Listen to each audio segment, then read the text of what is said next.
नहमदुहु व नसल्ली अला रसूलिल करीम अम्मा बाद औज़ु बिल्लाहि मिनश शैतानिर रजीम बिस्मिल्लाहिर रहमानिर रहीम। सामिन नाज़रीन अस्सलामु अलैकुम व रहमतुल्लाहि व बरकातुहू।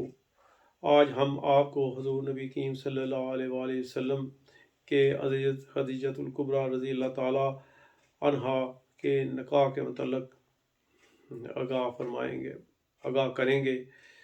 सैयदना हज़रत अबू तालिब रज़ी अल्लाह ताला अन्हो जिन्हें जब आपका रिश्ता हज़रत खदीजतुल कुबरा रज़ी अल्लाह ताला अन्हा से मांगा तो निकाह की तारीख जब मुकर्रर कर दी गई तो आप सब उस वक़्त उस में शरीक हुए और हज़रत अबू तालिब रज़ी अल्लाह ताला अन्हो ने निकाह का खुतबा फरमाया। आपने फरमाया कि सब तारीफ़ें अल्लाह ताला के लिए हैं जिसने हमें हज़रत इब्राहीम अलैहिस्सलाम की औलाद और हज़रत इस्माईल अलैहिस्सलाम की खेती में माद की नस्ल और मुफर के असल से पैदा फरमाया। नीज़ हमें अपने घर का पासबान और अपने हरम का मुल्तज़िम मुकर्रर किया। हमें ऐसा घर दिया जिसका हज किया जाता है और ऐसा घर बख्शा जहाँ अमन मुयस्सर आता है। नीज़ हमें लोगों का हुक्मरान मुकर्रर किया। अल्लाह ताला जल्ला शानहू की हमद के बाद ये मेरा भतीजा जिसका नाम नामी मोहम्मद बिन अब्दुल्ला सल्लल्लाहु अलैहि वसल्लम है, इसका दुनिया के जिस भी नाम नामी के साथ मवाजना किया जाए इसका पलड़ा भारी होगा। और अगर ये मालदार नहीं तो क्या हुआ? माल तो एक ढलने वाला साया और बदल जाने वाली चीज़ है। और मोहम्मद सल्लल्लाहु अलैहि वसल्लम जिसकी कराबत को तुम खूब जानते हो, इसका खदीजा बिन खवैलद से रिश्ता मैं 12.5 औकिया सोना महर में करता हूँ। बाखुदा मुस्तकबिल में इनकी शान बहुत बुलंद होगी। हज़रत अबू तालिब रज़ी अल्लाह ताला अन्हु के खुतबा के बाद हज़रत वर्का बिन नौफल खड़े हुए जो हजूर नबी करीम सल्लल्लाहु अलैहि वसल्लम के बीवी हज़रत खुदैजा रज़ी अल्लाह ताला अन्हा के चचाजाद भाई थे। उन्होंने फरमाया कि सब तारीफ़ें अल्लाह ताला जल्ला शानहू के लिए हैं जिसने हमें इन इनामात से नवाजा जिनका आपने ज़िक्र किया है और हमें वो फजीलतें बख्शी जिनको आपने गिना है। बस हम सब अरब के सरदार और राहबर हैं और तुम भी इन सफ़ात से मुतसिफ हो।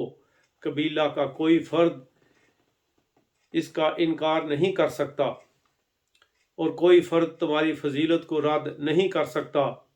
हम अपना तल्लक तुमसे इस्तवार करने में बड़ा इश्तियाक रखते हैं। ए खानदान कुरैश के सरदारों, गवाह रहो। मैंने हज़रत खदीजा रज़ी अल्लाह ताला अन्हा दुख्तर खवैलद का निकाह मोहम्मद बिन अब्दुल्ला सल्लल्लाहु अलैहि वसल्लम के साथ कर दिया है।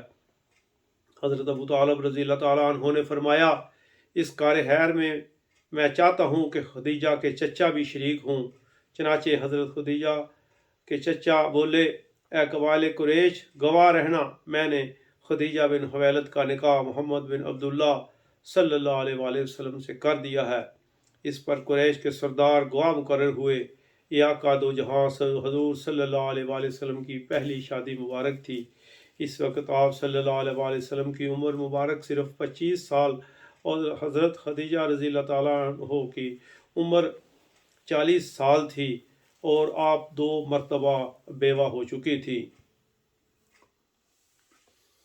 हजूर नबी करीम सल्लल्लाहु अलैहि वसल्लम की ये शादी जो आपने हज़रत खदीजतुल कुबरा रज़ी अल्लाह ताला अन्हा के साथ फरमाई थी, बड़ी ही बाबरकत साबित हुई।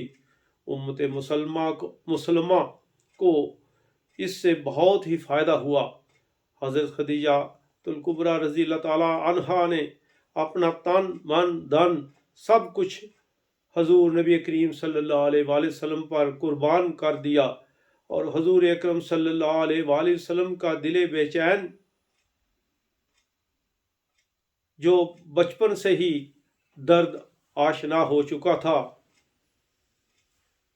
इसको दलासा देने की सैयद जमील की सैयदना حضرت خدیجہ الکبریٰ رضی اللہ تعالیٰ عنہا سے ہی آپ کی اولاد مبارک سیدنا حضرت قاسم رضی اللہ تعالیٰ عنہ، جن سے آپ کی حضور صلی اللہ علیہ وسلم کی کنیت ابو القاسم ہے، اور آپ کے بڑے بیٹے حضرت عبداللہ جو طیب اور طاہر کے لقب سے مقلب ہوئے، دونوں پیدا ہوئے۔ اور حضور نبی کریم صلی اللہ علیہ وسلم کے تیسرے بیٹے حضرت ابراہیم رضی اللہ تعالیٰ عنہ مدینہ پاک میں حضرت ماریہ قبطیہ رضی اللہ تعالیٰ عنہا کے وطن سے پیدا ہوئے تھے۔ تینوں بیٹے عالم شیر خارگی میں انتقال فرما گئے۔ حضور نبی کریم صلی اللہ علیہ وسلم کی 4 صاحبزادیاں سیدہ رقیہ رضی اللہ تعالیٰ عنہا، سیدہ زینب رضی اللہ تعالیٰ عنہا، سیدہ ام کلثوم رضی اللہ تعالیٰ عنہا، اور سیدۃ النساء العالمین حضرت فاطمہ الزہرا البتول الزہرا رضی اللہ تعالیٰ عنہا کی ولادت باسعادت بھی حضرت خدیجہ الکبریٰ رضی اللہ تعالیٰ عنہا کے وطن مبارک سے ہی ہوئی، اور سب نے عہد نبوت پایا اور مشرف با اسلام ہوئیں۔ اللہم صلی علی سیدنا مولانا محمد نبی الامی آل القدر العظیم الجاہ وعلی آلہ واصحابہ وبارک وسلم تسلیما کثیرا کثیرا برحمتک یا ارحم الراحمین۔ سامعین ناظرین، یہ حضور نبی کریم صلی اللہ علیہ وسلم کے نکاح مبارک کی تفصیل، مختصر تفصیل تھی۔ اس کے بعد انشاءاللہ ہم آپ کو اپنی اگلی نشست میں کعبہ شریف کی تعمیر نو کے متعلق آگاہ کریں گے۔ وآخر دعوانا ان الحمدللہ رب العالمین۔ سامعین اور ناظرین، ہماری اس ویڈیو کو زیادہ سے زیادہ لائک کریں اور دوسروں تک پہنچائیں، تاکہ حضور نبی کریم صلی اللہ علیہ وسلم کی سیرت طیبہ سے آگاہی ہر ایک کو ملتی رہے۔ وآخر دعوانا ان الحمدللہ رب العالمین۔